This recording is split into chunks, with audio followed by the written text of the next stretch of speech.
Bem-vindos ao Guia Empreendedor, mais um episódio. Hoje vai ser um bate-papo super legal aqui. Bem-vindo, Gabriel. Bom, uma alegria estar aqui. Obrigado pelo convite, Bruna. Muito obrigado. Hoje nós estamos cheios de novidades para vocês. Vocês perceberam? Estamos de cenário novo. É isso mesmo. Tomei coragem e mudei aqui a nossa mesa. Estou bem feliz com o resultado, espero que vocês gostem. Depois dá o feedback do que vocês acharam. E só para lembrar, segue a gente nas redes sociais, YouTube, Spotify, Instagram e entrem no nosso portal www.guiaempreendedor.com. Não é guia do empreendedor, gente, é guia empreendedor, hein? Não esquece. Nosso portal tem muitos artigos novos. Nosso YouTube está cheio de episódios super legais, com várias histórias dos empreendedores. Então, eu espero sua visita lá, a curtida, o seguir, tudo, tá? Espero mesmo. Gabriel, estou muito feliz que você está aqui. Pensei muito nesse episódio que a gente vai, fazer agora, justamente com o que a gente conversou antes. De que esse é um episódio base para todos os empreendedores que estão iniciando essa jornada de valorizar, através do seu trabalho, do seu serviço, do seu produto, o dia a dia das pessoas. Então, quero te agradecer mesmo, primeiramente pelo trabalho que você tem feito no seu Instagram pessoal, os seus vídeos, que são muito inspiradores para a gente começar e para a gente trabalhar, o dia a dia, e pedir para você contar um pouco para a gente o que você tem como base na sua vida para estar gravando esses vídeos agora e compartilhando com a gente esse conhecimento. Bom, Bruna, primeiro agradeço o convite, parabéns pelo cenário novo. Obrigada. Está fantástico e todo esse trabalho voltado para os empreendedores. É fundamental fazer esse tipo de conteúdo, disseminar conhecimento, ajudar as pessoas que querem começar a trabalhar, que querem empreender, porque é assim que a gente vai tocar o país para frente, assim que a gente vai construir prosperidade, construir riqueza e conseguir distribuir cada vez mais essa riqueza, principalmente para as camadas mais baixas da sociedade. É assim que a gente precisa seguir, não existe outro caminho. Em relação a isso que eu tenho falado, qual que é a impressão que eu tenho, Bruno? Eu tenho 32 anos hoje e a minha sensação é que até os meus 28, 29 anos eu nunca tive uma educação de verdade. Eu sinto que apesar de ter estudado em excelentes escolas em São Paulo, fiz uma boa faculdade, estudei na SPM, mas eu sinto que eu nunca tinha adquirido algum conhecimento de verdade. Por que eu falo isso? Porque eu nunca tinha tido contato com os autores que foram os fundadores da nossa civilização, os maiores pensadores do Ocidente. Eu nunca tinha ouvido falar desses caras. E aí, quando eu percebi o tamanho da minha ignorância, eu costumo dizer que eu era tão ignorante que eu nem sabia que eu era ignorante, que eu achava que eu conhecia alguma coisa. E aí eu fui atrás, comecei a estudar, comecei a ir atrás desses pensadores clássicos, começando lá na filosofia grega. E dos meus 29 até agora eu venho tentando buscar esse tipo de conhecimento. Eu tô engatinhando ainda nesse mundo, digamos assim. Mas eu me senti à vontade para começar a compartilhar algumas coisas que eu estava aprendendo, que começaram a fazer diferença na minha vida e que eu via que as pessoas não falavam sobre isso. Então, acho que a gente tem um problema de superficialidade enorme nos dias de hoje. E aí, quando fala, a educação pública no Brasil é ruim, tudo bem, a educação pública no Brasil é ruim, mas eu acho que o problema é mais grave que isso. Eu acho que mesmo as escolas de ponta que temos hoje não dão uma educação completa às pessoas. É uma educação que você está oferecendo um pedaço do que é uma educação completa e chamando isso de educação completa. Então, acho que isso é um problema da sociedade hoje em dia, e acho que cada vez mais as pessoas precisam buscar, por conta própria, outros meios para se educar, né, para entrar em contato com autores de verdade, não só aqueles que nos apresentam na escola.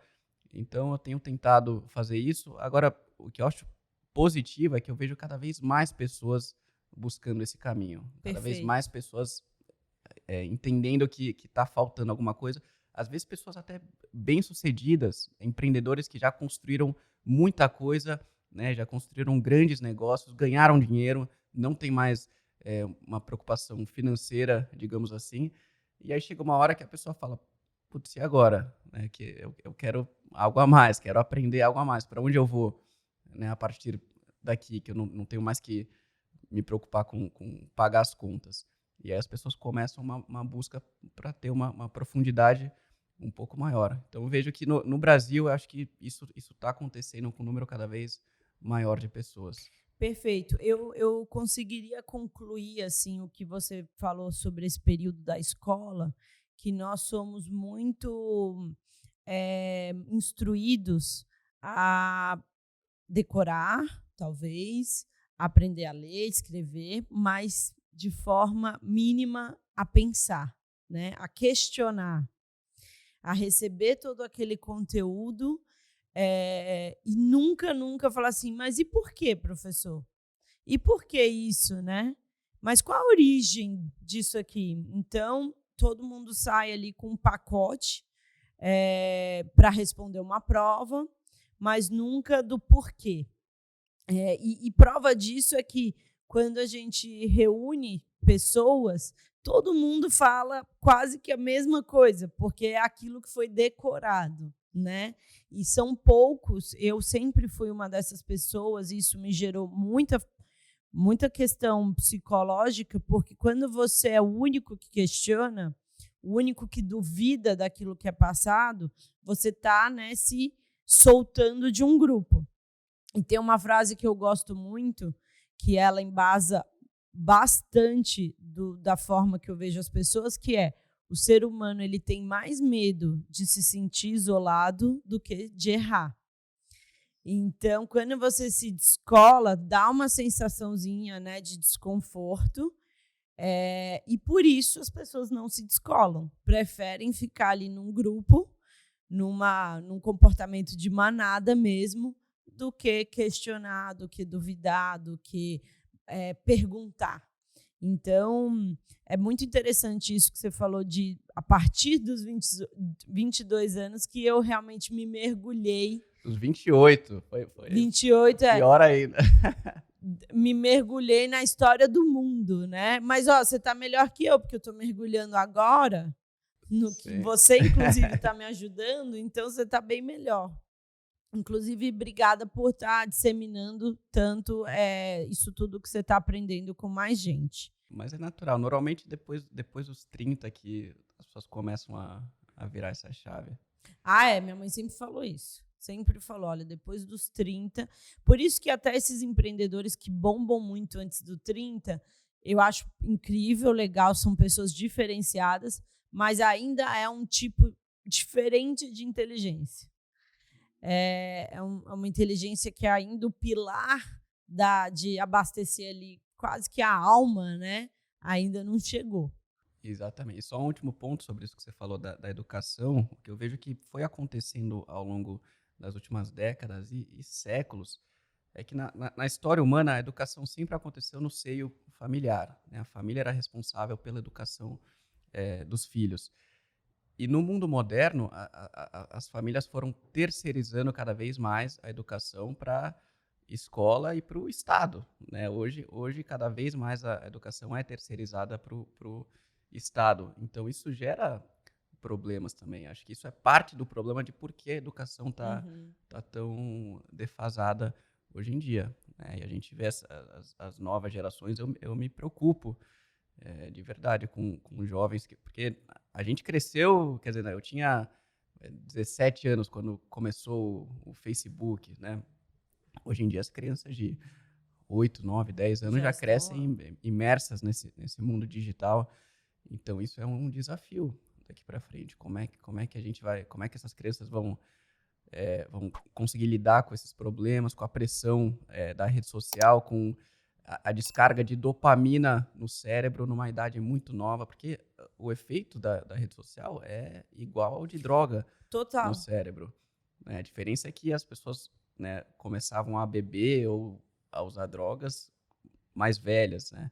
E agora com crianças ainda estão tendo acesso a essas descargas de dopamina no cérebro. Perfeito. Eu li o estudo lá do TikTok, né? E o algoritmo dele realmente mexe com a sinapse cerebral. Então, você imagina para um jovem que está ali o dia inteiro. Exatamente. O que resulta?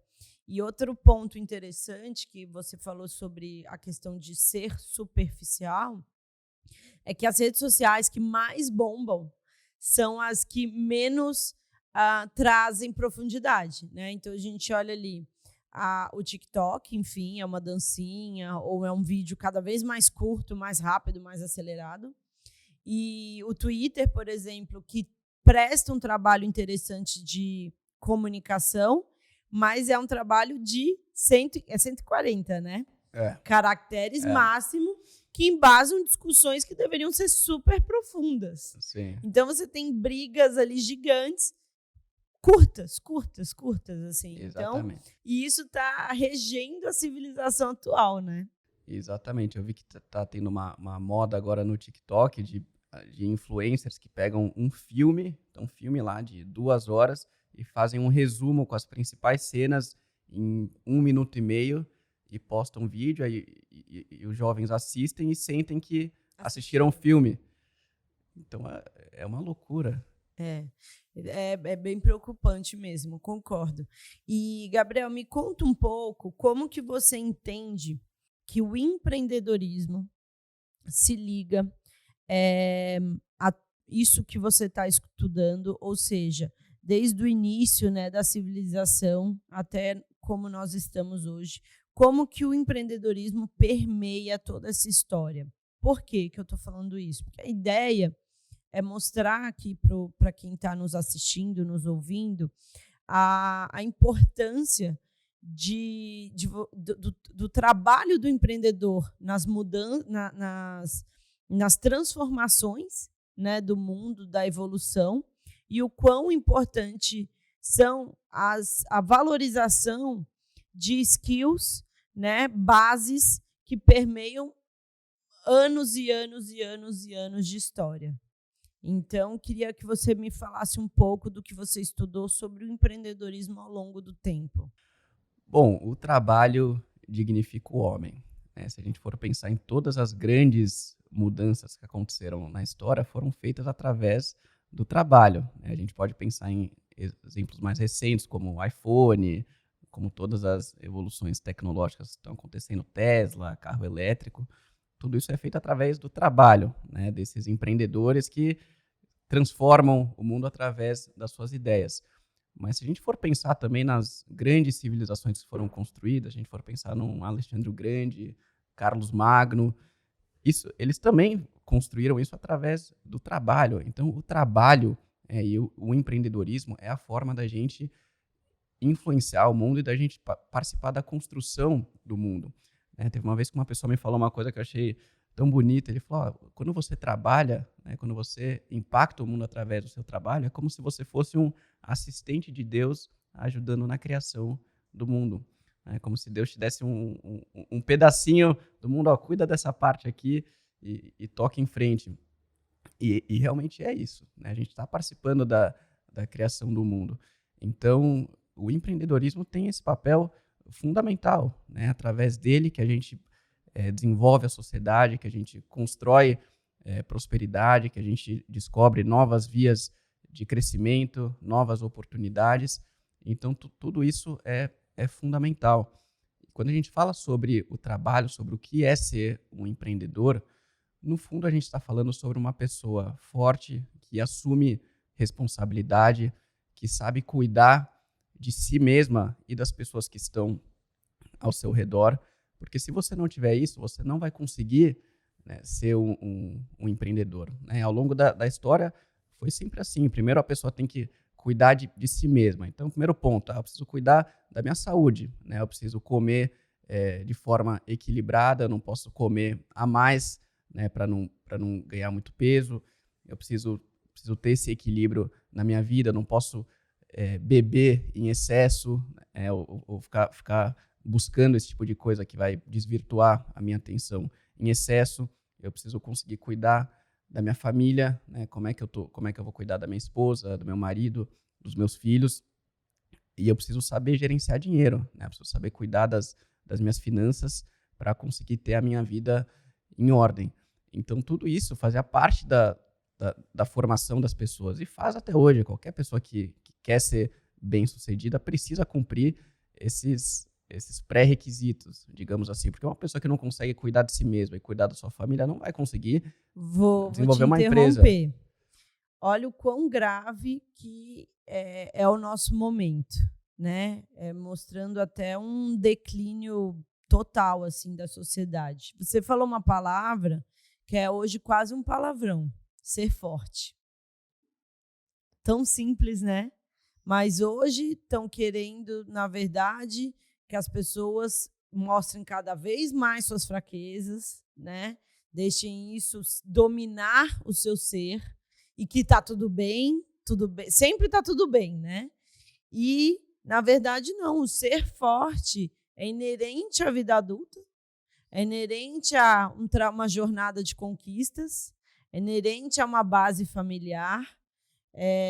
Então, quis trazer destaque para essa palavra que passou aí de fininho na sua fala, para a gente não deixar jamais que essa narrativa do não ser forte, está tudo bem, tome conta do dia a dia do empreendedor, da empreendedora, das pessoas, né, que estão aí construindo uma história na sociedade. Exatamente. Se você não for forte, você vai ser engolido pelo mundo.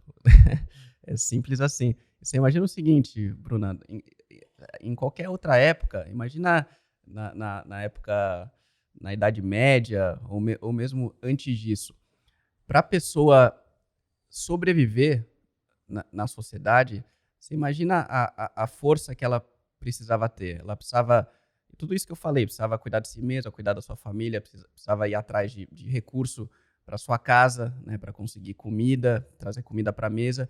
Se quebrasse alguma coisa na casa da pessoa, ela tinha que saber consertar, né? Então ela tinha que ter uma série de habilidades e tinha que desenvolver essas habilidades para ser minimamente funcional na sociedade. Aí corta para hoje. Hoje você consegue ser funcional na sociedade, você consegue, né, viver, né, uma vida relativamente comum, sem ter que desenvolver nenhuma dessas habilidades. Porque você pode ser funcional sem sair né, você pode trabalhar de casa, você pode ficar no seu sofá pedindo iFood todo dia do seu celular, e você vai sobreviver e você vai ter uma vida minimamente funcional. Então essa é a disparidade que a gente vê hoje. Como as pessoas não precisam desenvolver essas habilidades, é muito mais difícil você se tornar uma pessoa virtuosa, você se tornar uma pessoa forte hoje em dia do que foi em outras épocas. Então, por isso que, de novo, eu acho que está tendo uma cisão cada vez maior. Tem até um neurocientista francês chamado Michel Desmourguet que ele falou sobre isso, que ele enxerga um futuro, né, na sociedade moderna, imersa no que ele chama de orgia digital, né, que as pessoas completamente viciadas em rede social, que ele enxerga que vai haver uma separação cada vez maior de pessoas que estão completamente inseridas nessa orgia digital, sem nem saber que podem buscar alguma coisa fora disso, e outras pessoas que vão fazer um esforço muito grande para desenvolver suas virtudes, para realmente crescer pessoalmente, crescer espiritualmente, crescer profissionalmente, então vai começar a ter essa divisão. E aí ele fala que essas pessoas desse primeiro grupo, elas vão aprender a amar a escravidão delas e vão ficar entretidas até a morte delas. Então ele usa palavras muito fortes Mas eu acho que realmente as pessoas hoje em dia que querem trilhar esse caminho de desenvolvimento pessoal, de crescimento pessoal e espiritual, vão ter que fazer um esforço realmente maior do que foi preciso em outras épocas. Com certeza. E é um esforço diferente, né? Talvez antes a gente estivesse falando de um esforço braçal, agora a gente tem que falar de um esforço que é dizer não a tanto conforto ou a tantas facilidades, né? É o buscar conhecimento fora do que é entregue, né, de bandeja. Então, é esse esforço de você sair literalmente do sofá e buscar suas origens, conhecimento da sua origem, buscar como que as pessoas se fortalecem em termos de conhecimento, de alma, enfim. E esse esforço, ele talvez seja até mais difícil, porque ele não está explícito, né? Ele não está em você ir lá fora e cortar uma lenha. Ele está escondido. E o esforço está relacionado a você buscar resolver e sair do mainstream, né, que eles falam, e buscar fazer a diferença no mundo com habilidades que, na verdade, estão dentro da gente, estão desde, né, lá do início da nossa história, mas foram por anos e anos e anos sendo abafadas, né? Exatamente. A questão da família, né, de formar família, isso é um sacrifício, né? Eu acho que hoje em dia a maior resistência, né, que a gente pode fazer à sociedade moderna é justamente formar uma família forte, porque isso exige um nível de sacrifício, de entrega muito grande, que as pessoas cada vez menos estão dispostas a fazer, né? O que tem, até uns tempos atrás eu falei sobre o Leonardo DiCaprio, né, de que é fácil. O vídeo que mais bombou nas suas redes, tenho certeza. Bom, foi meu marido ama aquele vídeo. Ama. Fala, cara, que vídeo muito top. Por quê? Porque é 100% verdadeiro. Gente, assistam. Vão lá no Instagram do Gabriel e assistam o vídeo que ele vai contar um pouco aqui. Fala. Algumas pessoas não gostaram, mas basicamente o que eu falei é que é muito fácil você falar que quer salvar o planeta, né, e fazer discurso na ONU falando que você defende o planeta, mas você não querer assumir um compromisso muito próximo de você, né, e fazer um sacrifício de querer formar uma família, por exemplo, né, de querer, né, um matrimônio, né, querer casar e ter filhos. Aí muita gente falou, não, mas qual que é o problema se ele não quiser ter filhos? Não tem problema nenhum, né, mas a questão é que você ter filho exige um nível de entrega e de sacrifício pessoal muito grande, que está muito próximo de você todos os dias, né? Você tem que estar dedicado àquilo todos os dias. Enquanto que você falar que quer salvar o planeta, não exige nenhum nível de sacrifício pessoal naquilo, né? Pegar um jatinho para Nova York para discursar na ONU, isso não é sacrifício pessoal, isso exige muito pouco de você. E eu usei ele só como exemplo, mas tem muita gente com essa mentalidade fazer hoje em dia. Fazer um depósito, uma transferência, também não é um sacrifício pessoal no caso dele, né? Exatamente. Então as pessoas querem defender causas muito bonitas, né? Falar que estão defendendo as pessoas, defendendo o planeta, mas quando você vai ver o nível de sacrifício pessoal que elas estão dispostas a fazer para as pessoas que estão na vida delas todos os dias, é um nível muito pequeno. Perfeito. Então fica essa disparidade. Perfeito. Gabriel, pensando na jornada do empreendedor, né? A gente sabe que o empreendedorismo, né? Você empreender, fazer a diferença, fazer uma melhoria de um processo, de um produto, gerar valor à sociedade, etc., ele não está diretamente ligado a ganhar dinheiro ou fazer uma grande venda para um fundo. Não é isso, né? É muito mais você realmente conseguir implementar uma mudança, né? Gerar valor à sociedade. E essa geração de valor à sociedade ela não acontece de forma rápida. Por quê? Porque para gerar valor à sociedade tem que ser algo praticamente permanente, né? É algo que mude ou que ajude o dia a dia, etc.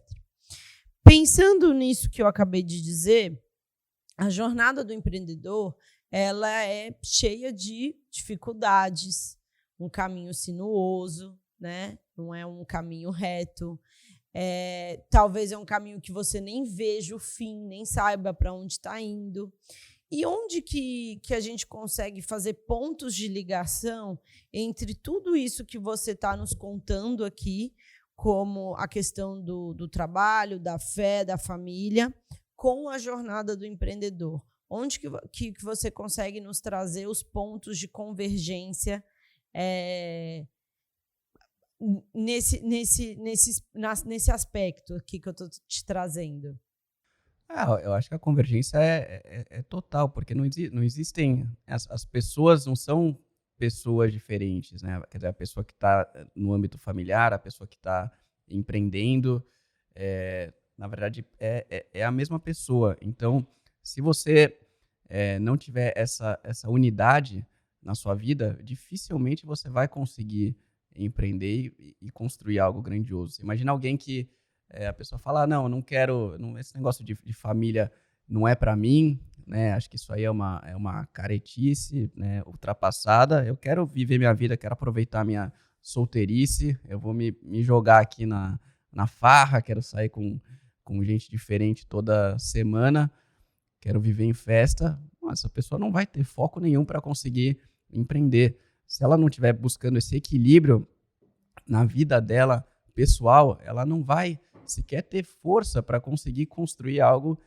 grandioso, né? Se ela não conseguir cuidar, né, de si mesma e construir um ambiente familiar e um lar que seja saudável, ela não vai conseguir ter a disposição para ir para o mundo e solucionar um problema através do empreendedorismo, né? Eu estou vendo uma lacuna aqui no mercado, acho que tem uma solução aqui que a gente pode fazer e eu vou colocar meu esforço, minha energia para tirar isso do papel e começar a executar isso. Se antes disso a pessoa não tiver essa base fortalecida, é como se você começasse a construir uma casa pelo teto, né? Sem a base. Então fica muito mais difícil de você... Quer ver outro exemplo?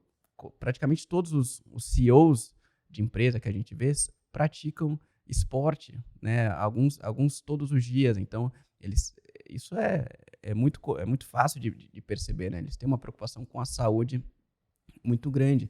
Claro, se você quiser fazer algo tão difícil, que exige tanto esforço, tanto sacrifício, como construir um grande negócio, você precisa estar bem de saúde. Senão você não vai conseguir seguir em frente com seus projetos. Então, acho que está tudo interligado, não tem como dissociar essas coisas. Perfeito, concordo 100%. E vou um pouco mais além, né? Você falou assim que talvez o cara não consiga construir algo grandioso. E quando você fala grandioso, eu olho para o grandioso não relacionado a dinheiro. Eu olho para o grandioso relacionado ao indivíduo que ele se tornou, né? Uma pessoa que usou do poder que conseguiu de crescer, etc., ou até do dinheiro, para disseminar ali um conhecimento, ou disseminar a parte religiosa, ou disseminar a parte familiar. E quando ele se torna só grandioso no dinheiro, né, na verdade, ele não se tornou grandioso. Exatamente. Né? Então, é legal trazer esse aspecto para o empreendedor, porque muitos estão agora pautados, inclusive vem já nessa linha da questão de ser superficial, né? De que se tornar grandioso é vender a empresa para um fundo, a startup ou a empresa, né? Se tornar grandioso é estar lá na Forbes Under 30, né? Viraram alguns estigmas, né, muito vazios. Sim. Muito vazios, que, na verdade, o grandioso é usar do seu poder para poder ainda impactar mais a sociedade. A gente costuma pensar, hoje em dia, no sucesso só em termos materiais. Aham. Mas o sucesso não é. O sucesso pode ser material também, mas não é só isso, né? O sucesso, né, de você como pessoa, da sua alma, isso é fundamental, né? Não adianta você ser um grande empresário, milionário, bilionário, se você tiver a alma podre, né? Porque isso a longo prazo não é sucesso.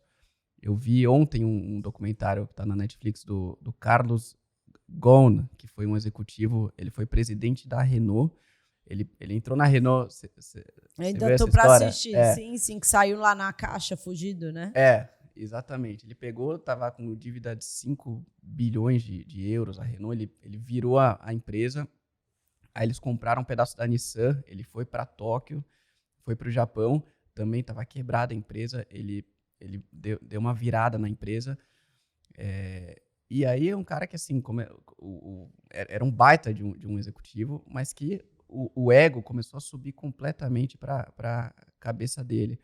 E aí um dos momentos que isso fica muito gritante é que eles fizeram uma festa para comemorar 15 anos da parceria entre Nissan e Renault, né, no Palácio de Versailles, em Paris. E ele marcou a festa no dia do aniversário dele, de 60 anos de idade, e a festa custou 630 mil euros, que ele pagou com o dinheiro da empresa, e chamou os amigos dele, Então, assim, o negócio subiu na cabeça dele de um jeito, e aí ele depois começaram a descobrir vários crimes financeiros, né, que ele fez, comprou imóveis em várias cidades no mundo inteiro com o dinheiro da empresa, e acabou sendo preso no Japão. E aí acabou, ele está foragido hoje no Líbano, mas você vê, era um dos executivos mais poderosos do mundo, né? Então teve todo esse sucesso material. Sim. E hoje está vivendo como um foragido no Líbano, perdeu todo o prestígio que ele tinha. Acabou com a vida da família, provavelmente. Acabou com a vida, né, da família. Então, quando você busca esse sucesso, quando você tem essa ganância, né, de ter muitas posses materiais, mas isso não está embasado com valores corretos, é um tiro curto, né? Você pode até achar que é bom, mas isso não dura, né? E a hora que te pegam, acaba com tudo que você construiu. Então, perfeito. Tem um movimento, assim, uma atitude que eu vejo acontecer, que é o seguinte: a pessoa está ali na toada do empreendedorismo, fazendo tudo certo relacionado à gestão, né? É exatamente o caso desse executivo. E o sucesso material, ele vai vir. Se você seguir ali as regras, né, manter custo baixo, venda, esse sucesso ele vai vir. Porém, o que só vai vir a partir do seu esforço maior de sair, né, do conforto e ir atrás de ir na missa, ou, enfim, qualquer religião, mas que você mantenha ali seu espírito forte, sua cabeça forte, os valores familiares fortes. O que acontece é o seguinte: eu vejo executivos ganhando poder e começando a trair as esposas, porque sentem um poder tão grande dentro de si que acham que, inclusive, é poder estar fazendo esse tipo de coisa. E vice-versa, né? Passando por divórcios, etc. Outra coisa que eu vejo acontecer, também o exemplo, você trouxe o exemplo perfeito, que é desse executivo, mas a gente vê facilmente, né, na vida do empreendedor a questão dos atalhos. A jornada do empreendedorismo, você vai se deparar com atalhos. O que são os atalhos, gente? São os subornos, são as alianças políticas de forma errada, né? Esses caminhos mais curtos para o sucesso material, eles vão aparecer na sua vida. E se você não tiver com a base de valores, né, bem estabelecidas, você vai procurar ir por esses caminhos e aí, ao final de alguns anos, você vai estar com a sua família, muito provavelmente, com valores fracos, o seu filho ali usando drogas, a sua filha metida fazendo merda. Aí você fala: nossa, onde eu errei? que eu fiz? Meu Deus, esses meninos tiveram tudo, dei tudo para Pois eles, as melhores escolas. E aí você não entendeu que o mais importante e o mais difícil, que é o dia a dia, você não fez. Exatamente. Então, eu acho que esse nosso episódio aqui, Gabriel, ele tem um valor inestimável para os empreendedores que estiverem nos assistindo, porque conteúdo de empreendedorismo, de crescimento, de growth, tem bastante, mas o conteúdo de você abastecer as bases, né, do ser humano, das virtudes, estão escassos. Então, sim, eu vou até pedir depois um destaque para esse nosso episódio, porque quem não tiver isso aqui, que é o assunto que a gente está conversando, provavelmente, né, pode construir uma jornada um pouco, né, curta, se eu posso dizer assim, com um resultado que talvez a pessoa não conseguiu prever se ela não abastecer esses valores importantes que a gente está conversando, né? Sim.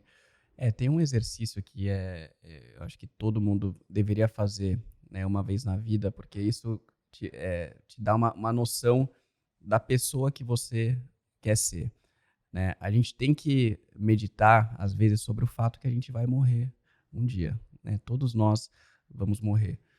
E você já parou para pensar, né, após a sua morte, como você vai ser lembrada? Né, isso é um exercício bastante conhecido, ficou conhecido como necrológio, né, que o que você faz? Você escreve como se fosse um amigo seu, muito próximo, descrevendo o dia que você morreu. Então, no meu caso, por exemplo, eu escreveria lá, ontem, Gabriel Rocha Kanner morreu aos 95 anos de idade, foi um cara muito trabalhador, fez tal coisa, era um cara família. Você vai descrever, né, a tua vida como se você tivesse alcançado tudo aquilo que você queria alcançar. E por que é importante fazer esse exercício? Porque após a nossa morte, né, a gente, né, durante a nossa vida, aqui nossa trajetória, a gente consegue escolher os nossos caminhos, né, os rumos da nossa vida. Depois da nossa morte, não tem como mudar mais nada, né? Então, nossa vida assume uma forma completa que vai ficar eternizada na nossa imagem. Essa vai ser a imagem eterna da nossa vida aqui na Terra. Então, se você pensar, se eu cumprir tudo o que eu quero cumprir, todos os meus objetivos, como é que eu quero ser lembrado depois da minha morte, né? Quais vão ser as virtudes que vão ficar marcadas, né? Quais vão ser os projetos que eu vou ter feito? Como é que eu vou ter tratado minha família? Como é que eu vou ter tratado os meus amigos? Então, quando você coloca isso em perspectiva, tem alguns resultados. Primeiro que você imagina a forma completa da sua vida, ou seja, se eu for tudo aquilo que eu quero ser, quem é essa pessoa? Tá. E quando você tem isso, você consegue traçar um plano de ação para chegar do que você é hoje até essa pessoa, né, que você quer ser na forma completa da sua vida. Porque se você não tiver isso, é como se você falar que você não tem um plano de vida, né? Ah, tá bom, o que eu quero ser? Qualquer caminho pode ser válido. Mas, então, quando você começa a fazer esse exercício, realmente você vê que você tem muita coisa para melhorar, né? Caramba, realmente eu preciso mudar muita coisa na minha vida. Como é que vai ser, né? Como é que meus netos, meus bisnetos vão lembrar de mim? O que vão falar sobre mim? Então, eu acho que muitas vezes quando as pessoas se deixam levar por essa ganância material, elas deixam de pensar em algo mais profundo. Ah, tudo bem, eu vou ganhar bastante dinheiro, mas além disso, como é que eu vou ser lembrado? Tem alguma coisa além disso que as pessoas vão lembrar, né, que vão falar sobre mim? Uhum. Então, enfim, acho que é interessante pensar nisso. Como que você falaria sobre a diferença de ambição para ganância? Boa pergunta. Eu diria que ambição é a vontade de você querer causar um impacto positivo, querer chegar longe, você realmente querer fazer uma construção, querer se desenvolver pessoalmente, querer ajudar as pessoas que estão ao seu redor e junto de outras pessoas construir algo que você acredita, né, e que seja bom para o mundo. E eu diria que ganância está ligado a essas questões que a gente falou, né, de sucesso material, de buscar principalmente sucesso material e poder, né? Acho que a ganância tá ligado. Não importa o que tem que fazer, né? Não importa os meios. Perfeito. Exatamente. Concordo com essa definição aí. Sabe o que eu ia te pedir? Deve ser difícil para uma pessoa que lê tanto. Imagina. Mas você indicaria um livro aqui pra gente? Claro. Consegue pensar em um? Olha, eu vou indicar um livro do Viktor Frankl, que chama Man's Search for Meaning. Eu não me lembro o nome, tem tradução agora. Não, acho que é a procura de sentido, em busca do sentido, alguma coisa assim. Viktor Frankl foi um psicoterapeuta austríaco, judeu, que ele chegou a trabalhar com Freud no início da carreira dele, e ele começou a desenvolver uma teoria que ele acreditava que o sentido da vida estava na busca por um propósito. O que Freud falava? Que o sentido da vida está na busca pelo prazer, e nessa busca pelo prazer ele dava um destaque muito grande ao prazer sexual. Basicamente a vida se resume a isso, a felicidade é isso para Freud. Isso inclusive levou a toda essa sexualização de crianças que a gente vê hoje, enfim, mas isso é outro assunto. Isso é outro episódio, né? Freud teve uma influência muito negativa nesse sentido. E Viktor Frankl falou, não, eu não acho que o sentido da vida está na busca pelo prazer e na busca pelo prazer sexual. Eu acho que o sentido da vida está na busca pelo propósito, né, de você encontrar sentido nas coisas. Então ele tinha começado a desenvolver essa teoria dele e ele foi para Auschwitz, foi preso no Holocausto e foi para o campo de concentração e passou 3 anos em Auschwitz. Então ele, como um psicoterapeuta, desenvolvendo essa teoria, ele conseguiu enxergar na prática, né, na situação mais extrema da condição humana, num campo de concentração, né, acho que talvez nunca teve tanto sofrimento na história da humanidade. E ele estava inserido ali. Ele estava ali. E o que ele percebeu? Que as pessoas que tinham um sentido, que continuavam acreditando num sentido para a vida delas, isso podia ser Deus, podia ser uma esposa que a pessoa quer encontrar quando sai, os filhos, só que a pessoa precisava acreditar em algo maior do que elas, algo maior do que a vida delas. As pessoas que tinham essa crença, né, que depositavam essa esperança em algo maior do que a própria vida delas, essas pessoas tinham uma chance muito maior de sobreviver. Perfeito. No campo de concentração. E as pessoas que não tinham um propósito maior morriam com muito mais facilidade. Desistiam no meio do caminho, já se entregavam. Ele conta, é muito forte o livro, que ele vai contando que ele sabia claramente quando alguém estava próximo de morrer, quando a pessoa se entregava, já perdia as esperanças, e ele sabia que já em poucos dias aquela pessoa ia morrer. Perfeito. Então ele conseguiu ver na prática, né, a teoria que ele estava desenvolvendo. Aí quando ele saiu do campo de concentração, ele escreveu esse e vários outros livros falando exatamente da busca por um propósito, né? Então todo mundo precisa de algo que seja maior do que você mesmo para ser feliz, né? A felicidade consiste nisso. Se você acha que você é a maior coisa que tem nesse mundo, tem algo de errado com você. Né? Você vai se deixar levar pelo egoísmo, pela ganância, e você não vai ser feliz. Né? Você pode até conquistar os seus objetivos, mas no final da sua vida, né, quando você olhar para trás, quando estiver próximo da morte, pensar o que você construiu, você vai ter uma série de dúvidas, né, em relação a tudo que você fez. Você não vai conseguir viver uma felicidade plena. Então, todo mundo precisa de algo maior do que si para ser feliz. Nossa, eu adorei. Não conhecia. Muito legal. Obrigada. Obrigada mesmo. Bom, infelizmente atingimos nosso tempo aqui. Obrigada, Gabriel, de verdade. É uma lição para a vida de quem puder estar nos ouvindo. Como eu te comentei, eu estava sentindo muito a necessidade de trazer esse conhecimento aqui para o guia, por sempre ter acreditado que o empreendedorismo, né, ele não é algo superficial. Ele está muito mais relacionado ao indivíduo estar forte para encarar os desafios que estão ali, né, no dia a dia de você empreender, do que simplesmente os conhecimentos que estão aí mais fáceis relacionados a empresas, à contratação de pessoas, etc. Na minha opinião, tem muito, muito a ver com o fortalecimento da pessoa que está se dispondo a encarar tantos desafios. Então, te agradecer demais por ter vindo, por ter passado um pouco desse conhecimento para a gente.